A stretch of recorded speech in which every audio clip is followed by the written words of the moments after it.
Jim Corbett national park में वरुण जी मिले हैं जो कि कानपुर से आए हैं। आइए वरुण जी से कुछ बात करते हैं। Varun ji, Jim Corbett national park का अनुभव हमें बताएंगे आप? एक्चुअली में हम लोग श्री नीलांबर कौशिक जी हिंदी साहित्य के बहुत बड़े लेखक हैं और उन्होंने यहाँ पे अपने अनुभवों और कई सारे जो यहाँ के राज हैं, जो रहस्य हैं, उनको एक पुस्तक में ढाला है।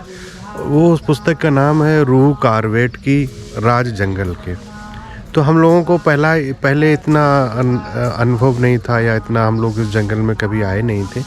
तो इस कार्यक्रम में आने के पश्चात मुझे लगा कि ये बहुत सारी चीज़ें कितनी इम्पोर्टेंट हैं, किस तरीके से हम लोगों को अपने पर्यावरण की रक्षा करनी चाहिए। और इस पुस्तक के माध्यम से हम लोगों ने जाना कि बहुत सारे ऐसे तथ्य हैं कि जिससे जंगल या वन्य जीवन का हमें रक्षा करनी चाहिए। तो ये एक बहुत बड़ा अनुभव रहा। जब जंगल में गए तो मुझे याद आता है कि पुराने लोगों की जो कहानियाँ थी, किस्से थे, किस तरीके का जंगल रहा होगा, क्योंकि ये अब निरंतर ये जंगल समाप्त होते जा रहे हैं। भारत सरकार ने इसका संरक्षण शायद इसीलिए किया है कि कुछ तो चीज़ें बनी रहें। संरक्षण कैसे हो, कैसे प्राकृतिक चीज़ों को रखा जाए जो हम आगे आने वाली पीढ़ी को बता सकें, अन्यथा तो ये विलुप्त हो जाएगा कि हमारे यहाँ कौन टाइगर था, कौन शेर था, कौन हिरन था, किस तरीके का उनका मूवमेंट होता था। तो ये जंगल को बहुत ही विशेष प्रकार से संरक्षित किया गया है। प्राकृतिक चीज़ों को आज भी प्राकृतिक रूप में ही रखने का प्रयास किया जा रहा है। बड़ा अद्भुत प्रयास है और यहाँ के लोगों का जो सहयोग है, जो उन्होंने बताया यहाँ के बारे में, एक अद्भुत दृश्य सामने आता है। तो जिम कॉर्बेट नेशनल पार्क के प्राकृतिक सौंदर्य के बारे में बताइए। ये यहाँ के घने जंगलों की जो छटा है वो देखते ही बनता है। उसमें जब सूर्य की किरणें निकलती हैं तो ऐसा लगता है कि सूर्य उदय हो रहा है, तो एक अद्भुत नज़ारा होता है। और जो जंगली झाड़ियाँ हैं जिनको कहानी के सुनते थे वो आज भी दिखाई पड़ती हैं। घास हैं, उनके बीच में कैसे वो अपना रहते हैं, अपना जीवन जीते हैं। तो एक पक्षियों का किस तरीके, जब टाइगर मूवमेंट करता है तो किस तरीके की पशु पक्षी आवाज़ें करते हैं।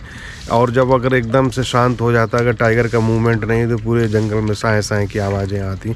तो ये एक अलौकिक चीज़ें हैं जो शायद आपको अन्य स्थानों पर नहीं मिलेंगी, वो यहीं पे देखने को मिलेंगी। अच्छा वरुण जी, जैसे लोग कहते हैं, एक सामान्य बात है कि सभी लोग टाइगर देखने आते हैं जिम कॉर्बेट नेशनल पार्क। तो आपको क्या लगता है कि क्या केवल टाइगर देखने के लिए ही यहाँ पर आना चाहिए या इससे कहीं ज़्यादा कुछ जिम कॉर्बेट नेशनल पार्क में है? बहुत अच्छा प्रश्न है आपका कि टाइगर एक विशेष आकर्षण होता है। निश्चित रूप से टाइगर देखने की मन में इच्छा रहती है, लेकिन जब आप टाइगर के साथ साथ वहाँ की जो धुनियाँ हैं, जो वहाँ पे बहुत सारे 450-500 जो वहाँ के पक्षी हैं उनको भी देखेंगे तो आपको आश्चर्य होगा कि जैसे वाइट कलर का आपने बंदर देखा, सफ़ेद बंदर नहीं देखा होगा। तो ये बहुत सारी चीज़ें, जब आए आप टाइगर देखने थे, लेकिन जब आप वहाँ पे एज ए सफारी करते हो तो आपको बहुत सारी छोटी छोटी चीज़ें देख के कौतूहल मन में होगा कि यार इस तरीके की, जैसे यहाँ पे एक पौधा दिखाया कि जिससे कि सिंदूर बनाया जाता था जो हमारी माताएँ बहनें लगाती हैं। तो एक एक चीज़ों आपको पता चलती हैं कि आपके किस तरीके से बहुत सारी अन्य भी पक्षी हैं, पशु हैं जो आपने कभी सुने नहीं, कभी देखे नहीं, वो जब आपको देखने को मिलते हैं तो पर्यावरण से एक विशेष लगाव पैदा होता है मन में। अच्छा, आप पुस्तक प्रेमी हैं, पुस्तक अक्सर पढ़ते हैं और वो तो मैंने स्वयं भी अनुभव किया है। आपके पास पुस्तकों की एक अच्छी खासी लाइब्रेरी है। तो पुस्तकों में जो आपने जिम कॉर्बेट नेशनल पार्क के बारे में पढ़ा, तो यहाँ आकर के आपकी वो जो इच्छा है जिम कॉर्बेट नेशनल पार्क को जानने की, समझने की, तो वो कुछ शांत हुई है या और बढ़ी महसूस हो रही है? आपको ऐसा लगता है अब हम और ज़्यादा जंगल को एक्सप्लोर करें? निश्चित रूप से एक्चुअली में हमारे बहुत सारे मित्र पहले अक्सर आते थे यहाँ पे और हमें बताते थे, तो मेरी रुचि नहीं थी। लेकिन जब मुझे श्री नीलांबर कौशिक जी की पुस्तक भेंट हुई और मुझसे कहा गया कि कार्यक्रम का संचालन आपको करना है, तो ये एक बड़ी उपलब्धि मेरे लिए थी। फिर मुझे लगा कि जब मैं ऐसे कार्यक्रम का संचालन कर रहा हूँ तो मुझे पुस्तक को गंभीरता से पढ़ना चाहिए। तो फिर मैंने उस पुस्तक को 2 बार पढ़ा। पढ़ने के पश्चात मन में बहुत सारा रोमांच पैदा हुआ। तो कई बार ये होता है पहले से ही आप मन में किसी व्यक्ति चीज़ के प्रति अवधारणा ना बना लें, क्योंकि जब आप उस जगह पे जाते हो तब निश्चित रूप से वहाँ के जो रहस्य हैं, वहाँ की चीज़ें हैं, नेचुरल चीज़ें हैं, वो नया मन में आकर्षण पैदा करती हैं। अभी एक टाइगर तो पीछे छूट गया है और जंगल में बार बार बहुत सारी चीज़ें जानने का मन, और अभी लगता है कि हम भी जब भी समय मिलेगा तो निश्चित रूप से कॉर्बेट पार्क घूमने जब अवश्य आएंगे। ये हम लोग श्री नीलांबर कौशिक जी के बारे में बात कर रहे हैं। वरुण जी, आप नीलांबर कौशिक जी के बारे में हमें बताइए, उनका जो साहित्य प्रेम है उसके बारे में बताइए, उनकी पुस्तकों के बारे में हमें कुछ बातें बताइए। देखिए, श्री नीलांबर कौशिक जी के बाबा बहुत बड़े साहित्य महारथी थे। कानपुर में अगर आप जाएंगे तो कचहरी के सामने देखेंगे कौशिक पार्क आज भी उनके नाम से बनाया गया है। तो उन्होंने शायद बाबा की अपने पोते के अंदर में जो अवधारणा आई है साहित्य की, वो गंगा उनके ब्लड में कहनी चाहिए। तो वो बैंक में जॉब करते थे, तो उन्होंने साहित्य को, लेकिन रिटायरमेंट के बाद में साहित्य को उन्होंने एक नई दिशा दी।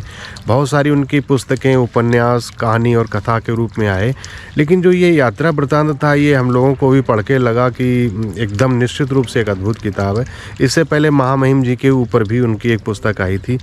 तो एक अभी इधर एक बहुत ही चर्चा में ये पुस्तक है, महामहिम जी के ऊपर जो पुस्तक आई। बहुत सारे उन्होंने ऐसी उनकी चीज़ों को बताया, उनके संघर्ष के जीवन को बताया और उसके बाद में दूसरी पुस्तक उनकी आई है जिस पे कि कॉर्बेट पार्क पे बहुत ही एकदम उन्होंने यू टर्न लिया था कि एकदम से नई चीज़, प्राकृतिक चीज़ों के बारे में जागरूक किया जाए, नई पीढ़ी है वो जाने, इनका संरक्षण करे, इनके लाभ क्या हैं। तो ये हम लोग नहीं जानते हैं, हम लोग सुनते रहते हैं, अखबार में पढ़ते रहते हैं, लेकिन ये निश्चित रूप से कहा जाएगा कि नीलांबर कौशिक जी ने एक नई दिशा दी है साहित्य में और यात्रा वृत्तांत को नई अवधारणा के रूप में प्रस्तुत किया है। आमतौर पे हम लोग देखते हैं कि पुस्तकों का विमोचन किसी 5 स्टार होटल में या किसी पार्क में या किसी भी जगह पर किया जाता है, लेकिन ये विचार कैसे आया कि जिम कॉर्बेट नेशनल पार्क के बारे में लिखी गई पुस्तक का विमोचन जिम कॉर्बेट नेशनल पार्क में ही कराया जाए? एक्चुअली में श्री नीलांबर कौशिक जी के जो बेटे हैं श्री रत्नांबर कौशिक, ऐसा बेटा भगवान सभी को दे और हम लोगों को उनसे बहुत सीख मिलती है कि उनके मन में इच्छा थी कि वो कॉर्बेट के ऊपर एक पुस्तक लिखें। तो उन्होंने एक पुस्तक लिखने के लिए कॉर्बेट पार्क में कई बार वो घूमे, कई बार आए, कई बार देखा। तो उनका ये था कि जिस विषय पे आपने पुस्तक लिखी है उसी जगह पर उसका विमोचन होना चाहिए। तो वो पूरा उसको प्राकृतिक और नेचुरल रूप देना चाहते थे और उन्होंने दिया भी। उसी जगह पे उन्होंने विशिष्ट अतिथि, मुख्य अतिथि और जितने लोग पुस्तक प्रेमी थे उन सारे लोगों को आमंत्रित किया और सारे लोग आए भी। और ये एक बड़ी अच्छी बात थी कि सारे लोग उपस्थित हुए और एक प्राकृतिक माहौल में इस पुस्तक का विमोचन किया गया।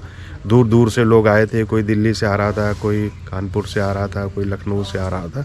जो दूर दूर के साहित्य के लोग थे, एक्सपर्ट लोग थे, साहित्य के जानने वाले थे, यात्रा वृत्तांत के जानने वाले लोग थे, यायावर थे, सभी विधा के लोग थे। सामाजिक लोगों की इसमें बड़ी भारी उपस्थिति रही कार्यक्रम में। तो मैं उनको हृदय से आभार दूंगा कि उन्होंने हम लोगों को भी एक प्रकृति के पास ले जाने का कार्य किया। यहाँ पर विमोचन के दौरान कई वक्ताओं ने कहा कि जब आप नीलांबर कौशिक जी द्वारा रचित पुस्तक रूह कॉर्बेट की राज जंगल के को पढ़ते हैं तो ऐसा महसूस होता है कि आप उनके साथ साथ जंगल की यात्रा कर रहे हैं। आप इसके बारे में क्या कहते हैं? ये एक्चुअली में इसलिए है कि जो उन्होंने इसको जो डेटा था, चूँकि वो कथाकार हैं, कहानीकार हैं, तो जो व्यक्ति का मूल स्वभाव होता है वो यात्रा वृत्तांत में दिख रहा है। तो पुस्तक रोचक होने का जो प्रमुख कारण है वो सिर्फ यही है कि उनकी जो कथा और कहानी उपन्यास पे जो उनका स्पेशलाइजेशन है, एक्सपर्ट है, तो उनका वो भाव इसमें मूवमेंट करता है साथ साथ में। तो जो डेटा है उसको, जैसे जब वैद्य होता है ना कि दवाई को शहद में खाने को देता है, तो भाव ये होता है कि दवाई में कोई कड़वाहट ना रहे और शहद से वो अच्छी लगने लगे। तो क्या होता है कि जब हम किसी डेटा को, किसी आंकड़ों को जब हम पढ़ते हैं तो उसमें बोरियत होने लगती है। तो ये पहली पुस्तक है जिसमें जो यात्रा वृत्तांत है वो एक कथा के रूप में आगे बढ़ता है। कथा के रूप में और कहानी के रूप में जब चीज़ें बढ़ती हैं तो वो मनुष्य के दृष्टिपटल पर वो सीन उभरने लगते हैं। अगर यदि कभी जंगल में गया है या भाव है तो वो उसको जंगल दिखने लगता है। या जो पहले कॉर्बेट पार्क गया है तो वो जब उन आंकड़ों को सुनता है कि हाँ इतने पक्षी हैं, इतने पौधे हैं, इस तरह की वैरायटियाँ, इस तरह के यहाँ जीव जंतु हैं, तो मन में कौतूहल और जानने का। तो मुझे ऐसी पहली पुस्तक है जो आप एक सिटिंग में बिना पढ़े आप नहीं रहेंगे। पुस्तक को लगेगा कि हम पूरी जल्दी से जल्दी ख़त्म कर लें। तो ये एक बहुत अच्छी बात है, ये विशेषता है इस पुस्तक की। ये यहाँ पर आप लोग टस्कर ट्रेल रिजॉर्ट में ठहरे हुए हैं। इस रिजॉर्ट के बारे में भी आप कुछ बताइए, कैसा आपका अनुभव है यहाँ ये पर? निश्चित रूप से एक सर्वश्रेष्ठों में से एक होगा। मैं अन्य रिजॉर्ट में नहीं रुका हूँ, लेकिन टस्कर रिजॉर्ट में ये खास लगा कि ये नेचुरल वातावरण में उन्होंने बनाया है। वहाँ पे सारी चीज़ों को उन्होंने कोई आर्टिफिशियल या कृत्रिम रूप नहीं दिया है। इस रिजॉर्ट को एज ए नेचुरल वे में ही उन्होंने डेवलप किया है, लॉन, पार्क और जो भी चीज़ें हैं। तो एक बहुत ही अद्भुत है, रहने का एक अच्छा अनुभव है। आसपास बांस की जो बाउंड्री बनाई है, कोई लोहे की या सीमेंटेड दीवारें नहीं खड़ी की हैं, ये जो छोटे छोटे रूम बनाए हैं उनको कुटिया का रूप दिया है। तो निश्चित रूप से बहुत ही अच्छा प्राकृतिक सौंदर्य देखने को मिलता है। नीलांबर कौशिक जी ने पुस्तक प्रेमियों और जंगल प्रेमियों को जिम कॉर्बेट नेशनल पार्क की यात्रा कराई, या यूँ कहिए कि उसका अनुभव कराया। इसके बारे में आपका क्या कहना है? ये एक अच्छा सत्संग था। विभिन्न अवधारणा के लोग, साहित्य के लोग एक साथ जुड़े।